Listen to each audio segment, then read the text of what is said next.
Selamat siang. Pada siang hari ini saya akan membawakan materi tentang kewajiban perpajakan pada perusahaan real estate.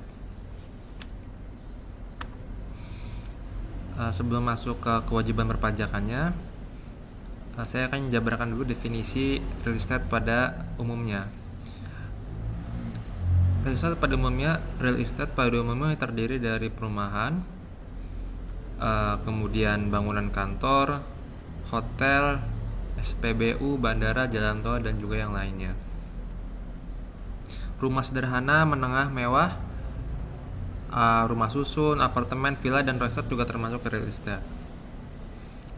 Ini ada proses bisnis dari real estate. Yang pertama ada perencanaan, kemudian survei pendahuluan, setelah disurvei ada mengajukan perizinan, lalu ada pengadaan lahan, pelaksanaan konstruksi, pemasaran, hingga bila setelah jadi ada pemeliharaan.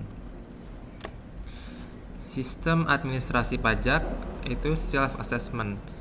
Self-assessment itu adalah sistem yang memberikan kepercayaan penuh kepada wajib pajak untuk menghitung, mendaftarkan, menyetor, dan juga melaporkan kewajiban perpajakannya. Ini ada mekanisme dari pengenaan pajak. Untuk orang pribadi ada karyawan. Bila karyawan itu hanya mempunyai penghasilan dari pekerjaan, ia dikenakan PPh pasal 21 saja. Namun apabila ia memiliki penghasilan lain di luar dari pekerjaan, ia juga wajib untuk melakukan pembayaran pajak sendiri melalui PPh pasal 25. Kemudian ada juga orang pribadi yang melakukan kegiatan usaha. Bila yang hasil dari usahanya itu akan dikenakan pajak penghasilan berupa pembayaran pajak melalui PPh pasal 25. Kemudian juga akan dilakukan pemotongan atau pemungutan output PPh pasal 22, 23, atau 4 ayat 2. Ini gambaran umum PPh badan. Sebelumnya subjek pajak itu ada 4. Di sini ada 4, ada orang pribadi, warisan yang belum terbagi atau WBT, kemudian ada badan, dan yang terakhir ada bentuk usaha tetap, yaitu ia akan dilakukan perpajakannya dipersamakan dengan subjek pajak badan. Sumbernya ada di pasal 2 ayat 1 Undang-Undang Pajak Penghasilan.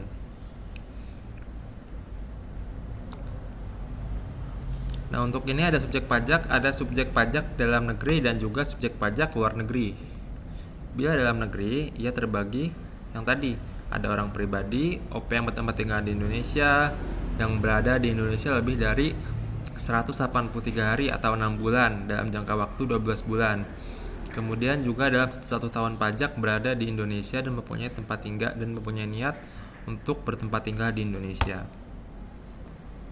Kemudian bila badan, ia didirikan atau bertempat kedudukan di Indonesia, kecuali unit tertentu dari badan pemerintah yang memiliki kriteria pembentukan berdasarkan ketentuan undang-undang.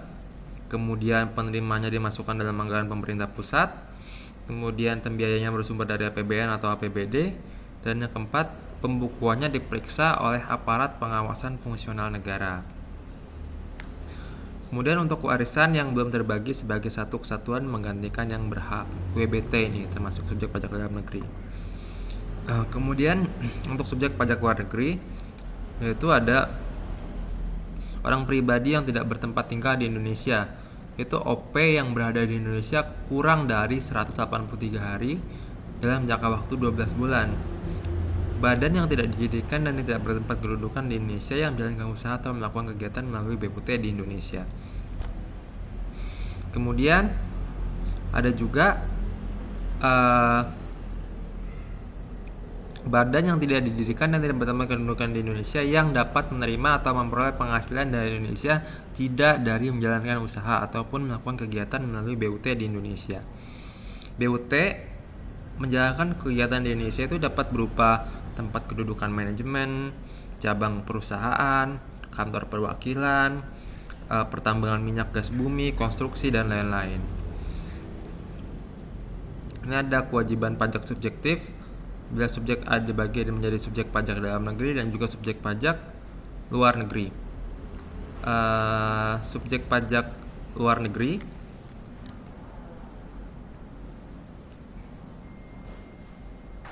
Subjek pajak luar negeri. Subjek pajak dalam negeri dimulai pada saat orang pribadi tersebut dilahirkan, berada atau berniat untuk bertempat tinggal di Indonesia, dan berakhir pada saat meninggal dunia atau meninggalkan Indonesia untuk selama-lamanya. Kemudian ada badan, dimulai pada saat badan tersebut didirikan atau bertempat kedudukan di Indonesia. Kemudian ia akan berakhir bila dibubarkan atau tidak lagi bertempat kedudukan di Indonesia. Warisan yang belum terbagi dimulai pada saat timbulnya warisan yang belum terbagi tersebut dan akan berakhir pada saat warisan tersebut selesai dibagi. Kalau subjek pajak luar negeri itu terdiri dari orang pribadi dan badan. Ia akan dimulai ketika orang pribadi atau badan tersebut menjalankan usaha atau melakukan kegiatan. Kemudian berakhir pada saat tidak menjalankan usaha atau melakukan kegiatan melalui bentuk usaha tetap. Orang pribadi atau badan ini akan dimulai ketika OP atau badan tersebut menerima dan memperoleh penghasilan dari Indonesia dan juga berakhir bila tidak menerima atau memperoleh penghasilan tersebut. Apabila kewajiban pajak subjektif orang pribadi yang bertempat tinggal atau yang berada di Indonesia hanya meliputi sebagian dari tahun pajak, maka bagian tahun pajak tersebut menggantikan tahun pajak. Ini sumbernya ada di pasal 2A Undang-Undang Pajak Penghasilan. Apa sih wajib pajak badan? Nah, wajib pajak badan itu adalah sekumpulan orang atau modal yang merupakan kesatuan, baik yang melakukan usaha maupun yang tidak. Ia itu meliputi dari perseroan terbatas, BUMN, BUMD, yayasan, lembaga bentuk badan lainnya, kontrak investasi kolektif, dan bentuk usaha tetap, dan juga lain-lain.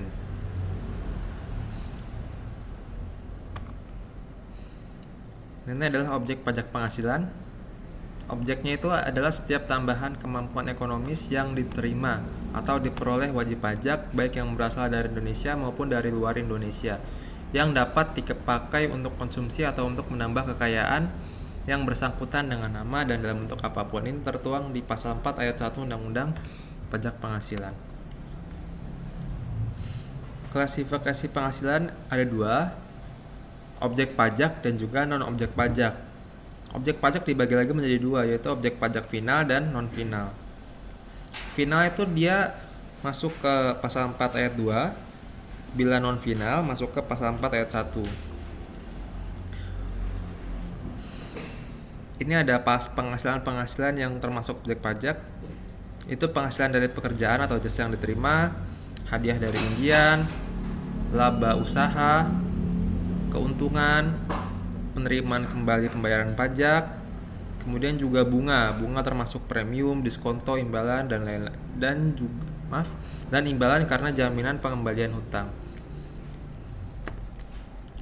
Ada lanjutannya lagi, ada dividen, royalti, sewa, penerimaan atau perolehan pembayaran berkala, kemudian juga ada keuntungan karena pembebasan hutang.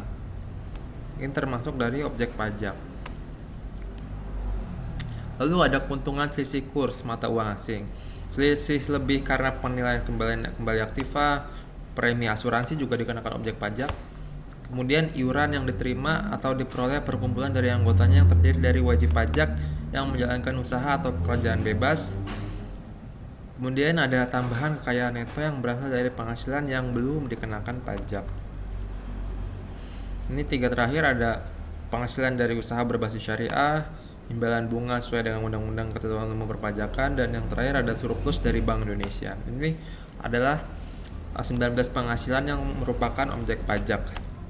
Lebih lengkapnya bisa dilihat di pasal 4 ayat 1 Undang-Undang Pajak Penghasilan.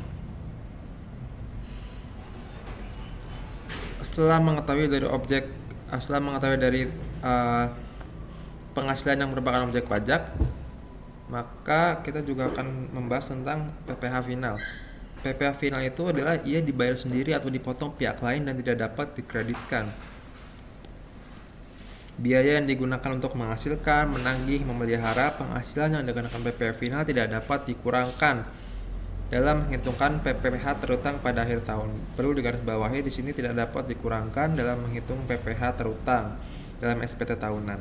Penghasilan yang dikenakan PPh final tidak digabung dalam penghitungan pajak akhir tahun, tapi cuma dilaporin aja, cukup dilaporkan saja, tidak perlu digabung dengan perhitungan pajak akhir tahun.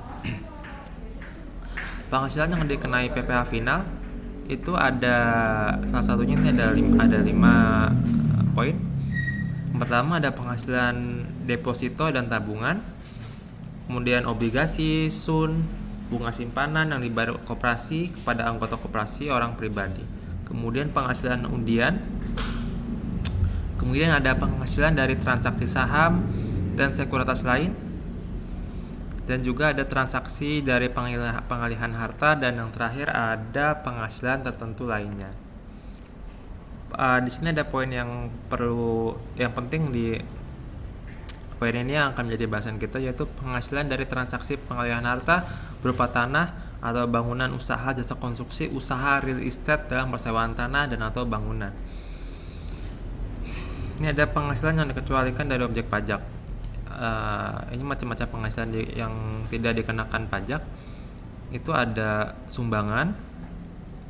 Ini termasuk dari zakat yang wajib bagi pemeluk agama yang diakui di Indonesia yang ditentukan oleh pemerintah. Jadi tidak sembarangan, harus sesuai dengan ada buktinya, seperti dari Basnas, kemudian ada rumah duafa dan lain-lain.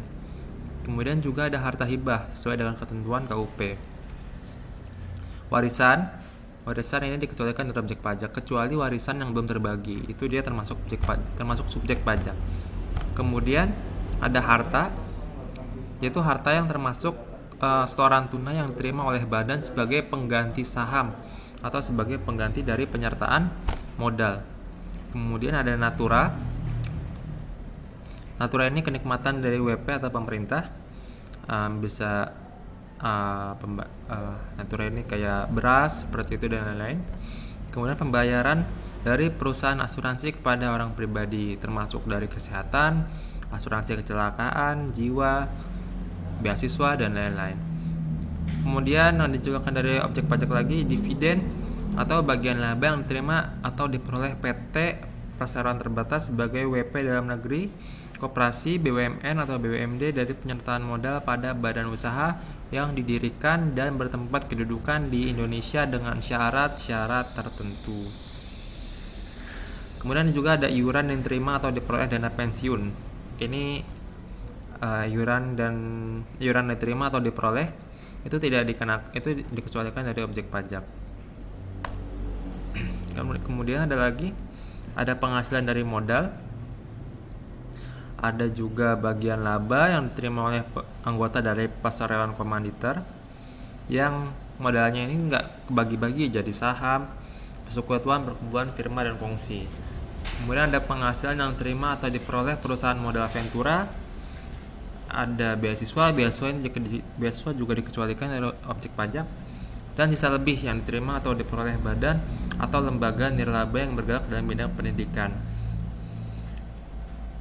Kemudian bantuan dari Badan Penyelenggara Jaminan Sosial kepada wajib pajak tertentu ini dikecualikan ya, ke bantuan-bantuan dan hibah-hibah.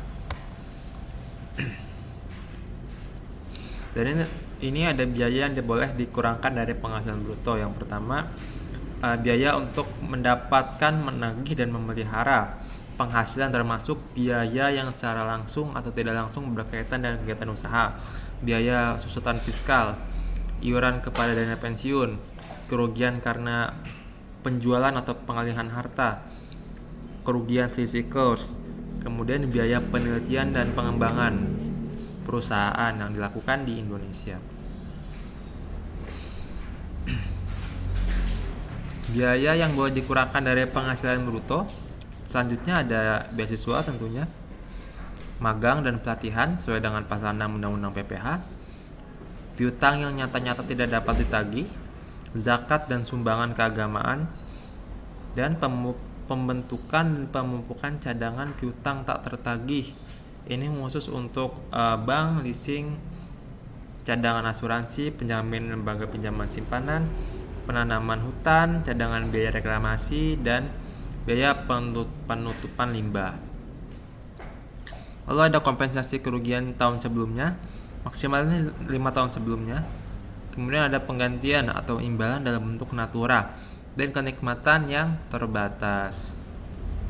Contohnya adalah biaya makan minum pegawai, natura kenikmatan daerah terpencil, natura berkaitan dengan pelaksanaan pekerjaan seperti baju seragam, sepatu, dan lain-lain. Sumbangan khusus untuk bencana nasional, Litbang, pembangunan infrastruktur sosial, pendidikan, pembinaan olahraga juga bisa dikurangkan dari penghasilan bruto.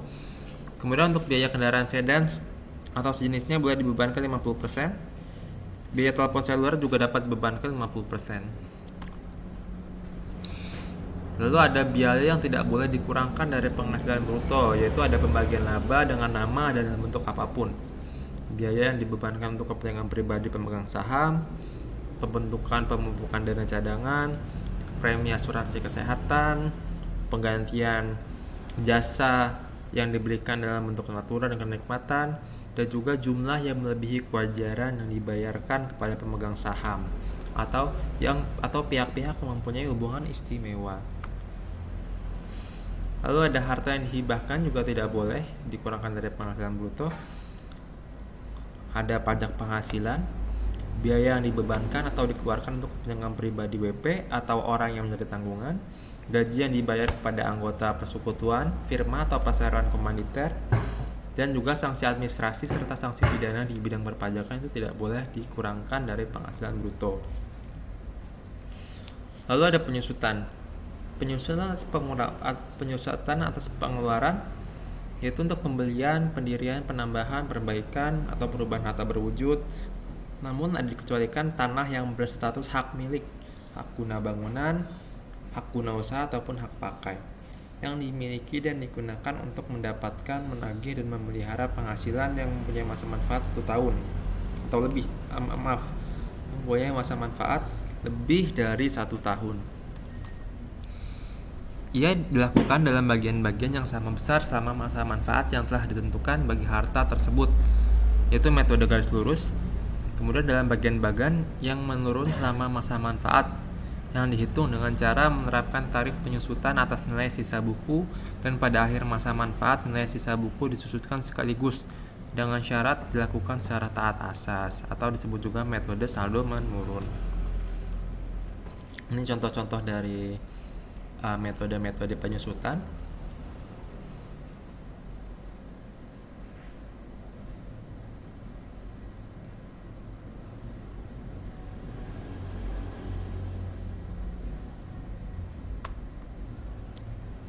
Lalu ada juga amortisasi atas pengeluaran untuk memperoleh harta tak berwujud seperti hak cipta, hak paten, dan lain-lain, dan pengeluaran lainnya termasuk biaya perpanjangan hak guna bangunan, hak guna usaha, hak pakai, dan muhibah yang mempunyai masa manfaat lebih dari 1 tahun yang dipergunakan untuk mendapatkan, menagih, dan memelihara penghasilan. Dilakukan dalam bagian yang sama besar, garis lurus, dan juga dalam bagian-bagian yang menurun selama masa manfaat atau saldo menurun. Contoh-contoh dari ini pengelompokan dan tarif amortisasi.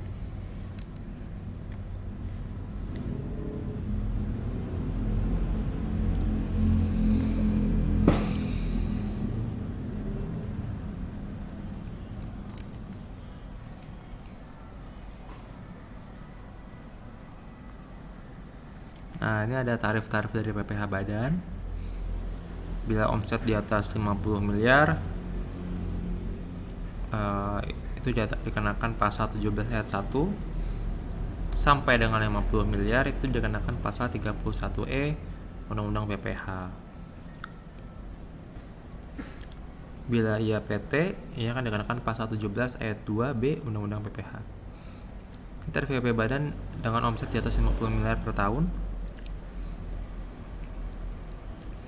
Ini ada tahun 2009, sebelum tahun 2009, tahun 2009, dan juga tahun 2010 sampai sekarang. Itu 25%.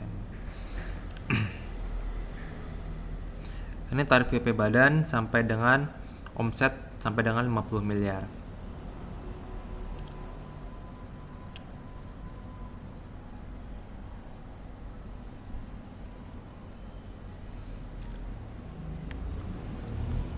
Ini ada contoh penerapan tarifnya. Contohnya ada PTX di tahun 2009, ia melakukan peredaran usaha 30 miliar, PKP ditentukan 5 miliar. Maka ia mendapatkan fasilitas, bila mendapatkan fasilitas omset 4,8 miliar, PKP-nya 800 juta, tarifnya 14%, maka ia akan dikenakan PPh 112 juta. Tarif biasanya 4,8 sampai dengan 30M, sisanya dia mendapatkan 4,2 miliar, kemudian dengan tarif 28%. Jadi PP-nya 1 miliar 176 juta. Maka total PPh terutangnya menjadi 1 miliar 288 juta rupiah. Ini tarif PP badan khusus PT. Untuk PT yang minimal 40% sahamnya dimiliki oleh publik mendapatkan pengurangan tarif 5%. Tarif pajak yang dipakai sekarang itu 2010 sampai sekarang 20%. Ya, sekarang masuk ke khusus pembahasan kita pada siang ini, perpajakan perusahaan real estate. DHBL, daftar, hitung, bayar, kemudian dilaporkan. Daftar tentunya setiap wajib pajak perlu yang namanya NPWP, kartu NPWP nomor pokok wajib pajak. Badan wajib mendaftarkan diri bila telah memenuhi syarat subjektif dan juga syarat objektif di KPP wilayah tempat kedudukan. Kemudian setelah mendaftar, badan wajib untuk menghitung pajak penghasilannya. Wajib pajak dikenai pajak atas penghasilan yang diterima selama 1 tahun pajak untuk penghasilan dalam bagian tahun pajak.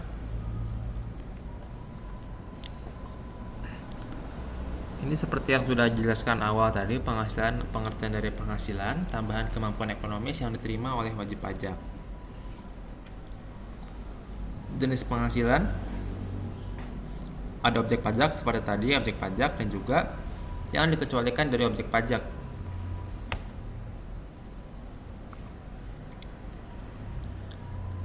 Untuk seluruh wajib pajak badan tidak memandang omset, tapi ia wajib pembukuan. Seluruh wajib pajak badan tidak memandang omset, wajib pembukuan. PP yang menyelenggarakan pembukuan yaitu penghasilan neto sama dengan penghasilan bruto dikurangi biaya M, biaya 3M tadi. Mendapatkan mendapatkan, menagih, dan memelihara.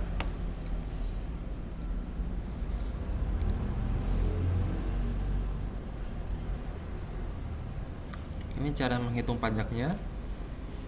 Jumlah seluruh penghasilan bruto biaya jumlah seluruh penghasilan bruto dikurangkan biaya menjadi jumlah penghasilan neto komersial. Kemudian ada koreksi fiskal positif atau negatif ditambah. Kemudian menjadi penghasilan neto fiskal dikurangi kompensasi kerugian menjadi PKP penghasilan kena pajak. Lalu PPh terutang, ada kredit pajak, dipotong, dipungut, pihak ketiga telah dibayar sendiri, ditambahkan. Kemudian jumlah kredit pajak dikurangkan dengan penghasilan kena pajak tadi. Lalu ketemulah apakah yang kurang atau lebih bayar. Nah, ini biaya yang boleh dikurangkan dari penghasilan bruto. Biaya 3M antara lain biaya yang secara langsung atau tidak langsung berkaitan dengan kegiatan usaha, biaya susunan fiskal, iuran dana pensiun, kerugian karena penjualan, pengalihan harta, dan juga kerugian dari selisih kurs. Sumbangan khusus, dan juga ada biaya yang tidak termasuk 3M antara lain premi asuransi kesehatan yang dibayar oleh WPOP, penggantian imbalan pekerjaan atau jasa, harta yang dihibahkan, pajak penghasilan, biaya yang dibebankan atau dikeluarkan untuk kepentingan pribadi wajib pajak, sanksi administrasi di bidang perpajakan. Itu adalah biaya-biaya yang tidak dapat dikurangkan dari penghasilan bruto. Ini ada kredit pajak, ada potput PPh pasal 22, 23, kemudian jika pembayaran PPh wajib pajak sendiri, PPh pasal 25, dan PPh yang dipotong atau dibayar di luar negeri, PPh pasal 24. Ini contohnya kredit pajak PPh pasal 24.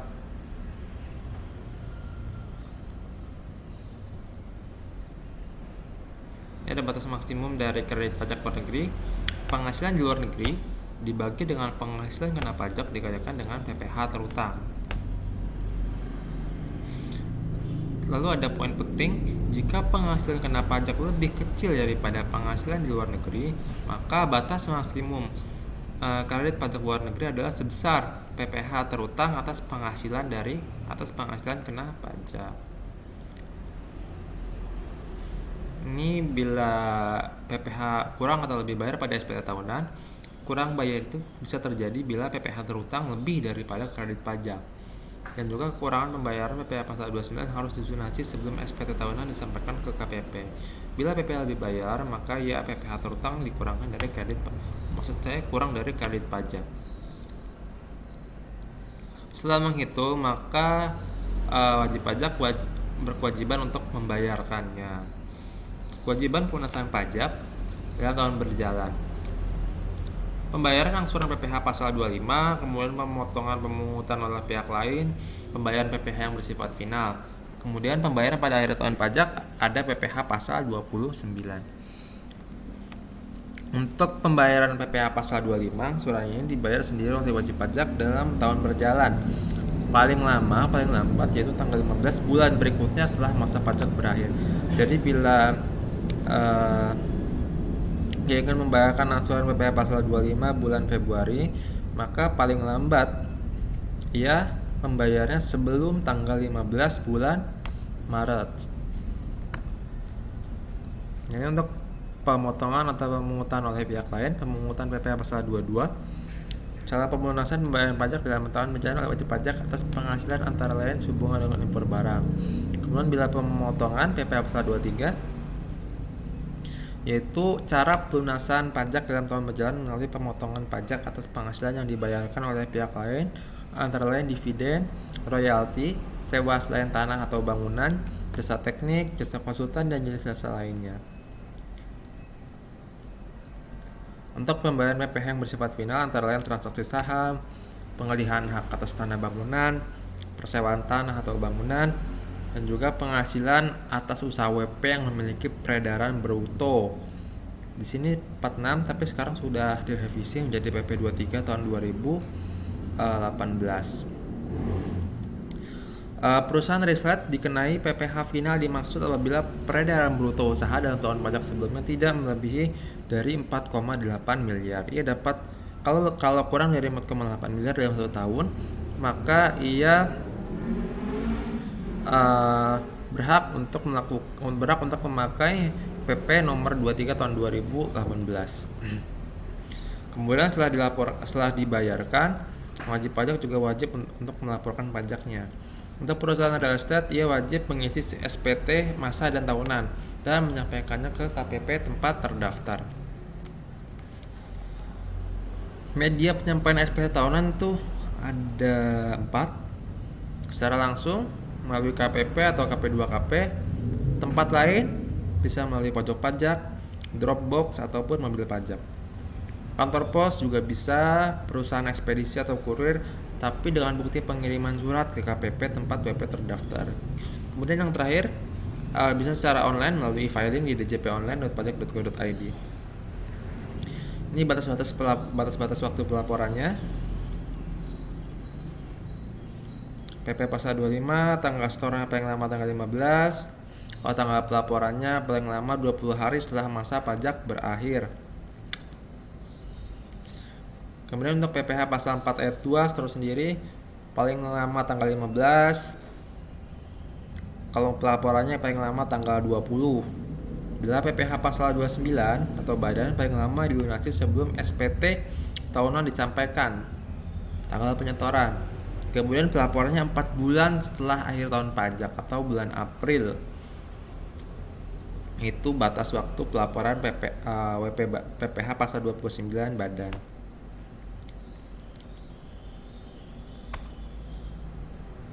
Ini kewajiban perpajakan lainnya.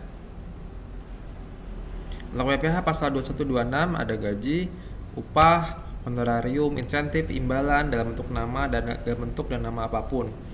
Kemudian juga bunga, dividen, royalti, sewa, dan imbalan jasa, PPh pasal 23. PPh pasal 4 ayat 2, PPh yang bersifat final, misalnya bunga, tabungan, deposito, hadiah, undian, dan lain-lain. Ada juga PPN dan PTLL, yaitu pengenaan PPh atas penyerahan barang kena pajak atau jasa kena pajak, dan juga pengenaan biaya materai.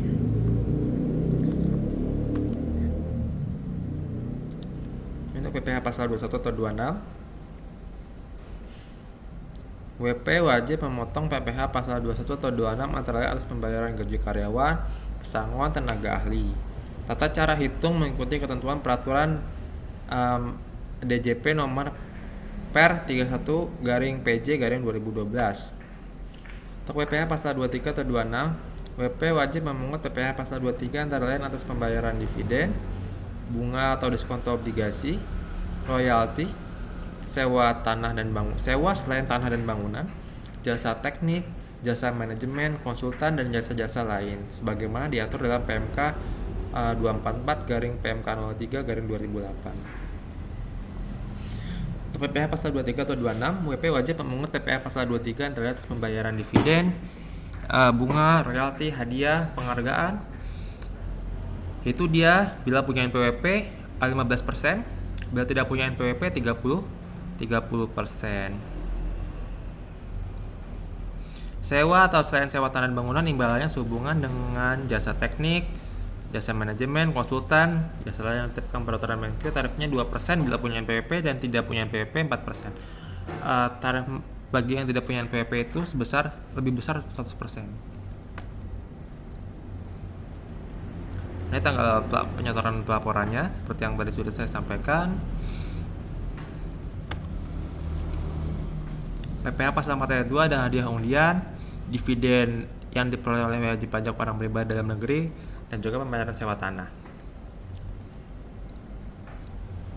Ini ada contohnya PPh final atas tanah dan pembangunan.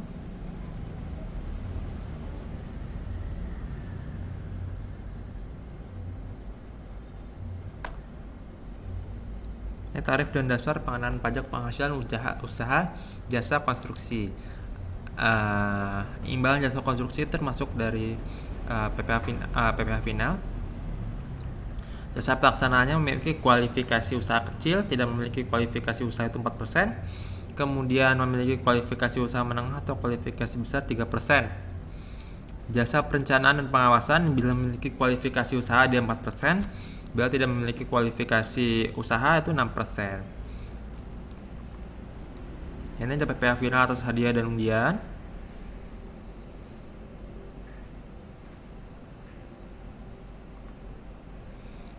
Ini ada PPh final atas dividen yang diterima oleh wajib pajak orang pribadi dalam negeri.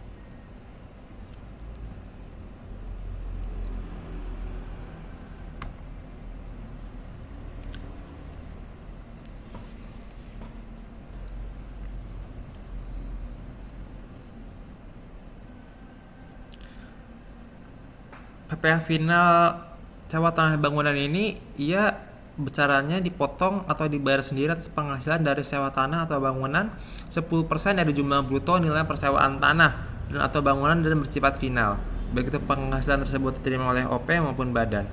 Yang dimaksud dengan jumlah bruto nilai persewaan adalah semua jumlah yang dibayarkan atau terutang berkaitan dengan tanah atau bangunan yang disewa, termasuk biaya perawatan, pemeliharaan, keamanan, fasilitas lain, service charge yang perjanjiannya dibuat terpisah maupun yang disatukan. Ini kita lewat saja PPN. Kita lewat, sudah saya jelaskan tadi di awal. PKP.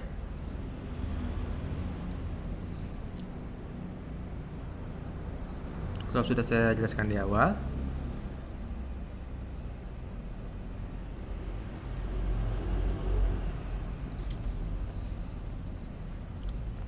Dan ada dasar menghitung pajak terutang, ada harga jual, penggantian, nilai ekspor, nilai impor, dan nilai-nilai lainnya.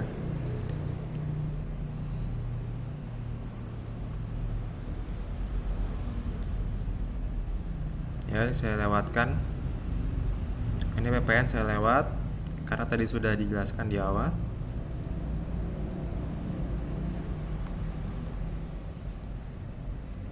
Ini contoh penghitungan dari PKPA yang bergerak di bidang usaha real estate. Contohnya, PKPA bergerak di bidang usaha real estate yang menghasilkan rumah atas penyerahannya terutang pajak pertambahan nilai, dan rumah sederhana yang atas penyerahannya dibebaskan dari pengenaan pajak pertambahan nilai. Pada Februari 2011, PKPA membeli barang modal berupa truk dengan nilai perolehan 200 juta dan pajak pertambahan nilai 20 juta.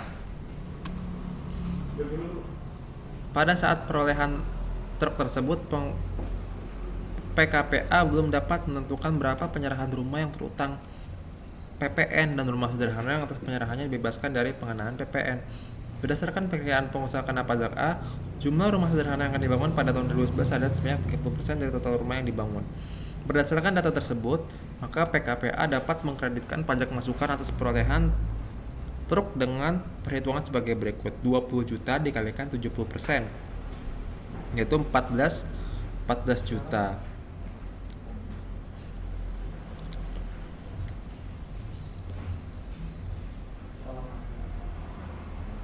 Suatu masa pajak. Ini penyetoran PPN ya. Pajak keluaran, pajak masukan, pajak keluaran kurang dari masukan lebih besar.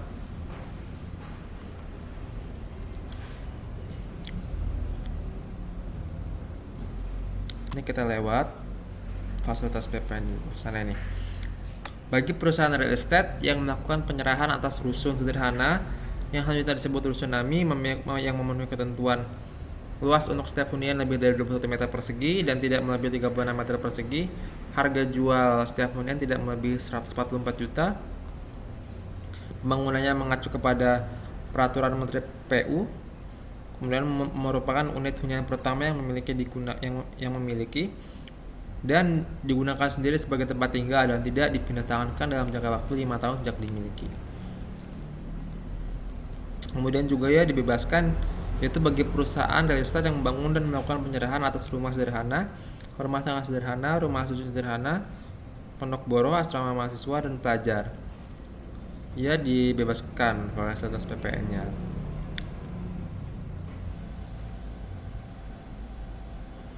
Dan PPNBM, yaitu pajak penghasilan barang mewah. Kita lewat. Nah, ini tentang PPNBM dalam usaha real estate.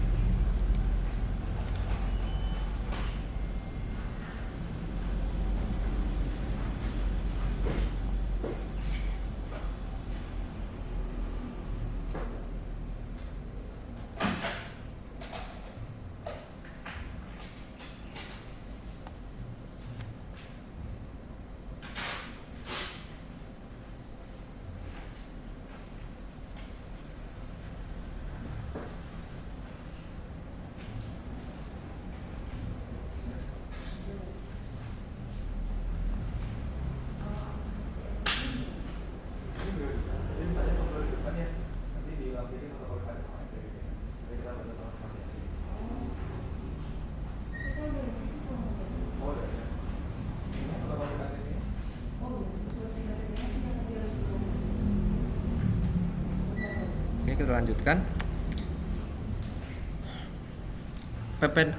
Usaha real estate itu kan terutang PPNBM bila ia termasuk dari kelompok hunian mewah seperti rumah mewah, apartemen, kondominium, townhouse, dan jenisnya, termasuk rumah kantor atau ruko yang luas bangunannya 400 meter persegi dengan harga jual itu lebih dari 3 miliar atau lebih per meter persegi dan tidak termasuk nilai tanahnya. Bila apartemen, kondominium, townhouse, bila ia luas bangunannya 150 meter persegi atau lebih atau dengan harga jual bangunannya itu 4 juta atau lebih per meter persegi. Nah, ini untuk sebelum 10 Juni 2009 atau setelah 10 Juni 2019, setelah 10 Juni 2009 itu ia townhouse, apartemen, kondominium, dan sejenisnya dikenakan tarif 20%. Untuk tanggal penyetoran paling lama di akhir bulan berikutnya. Kemudian tanggal pelaporan paling lama akhir bulan berikutnya. Dan itu saja untuk real estate, untuk kewajiban perpajakan bagi wajib pajak yang melakukan usaha di bidang real estate. Semua yang saya sampaikan pastilah akan sangat bermanfaat bila bukan hanya dipahami secara teori namun juga dipraktekkan dalam kehidupan sehari-hari. Terima kasih. Wassalamualaikum warahmatullahi wabarakatuh.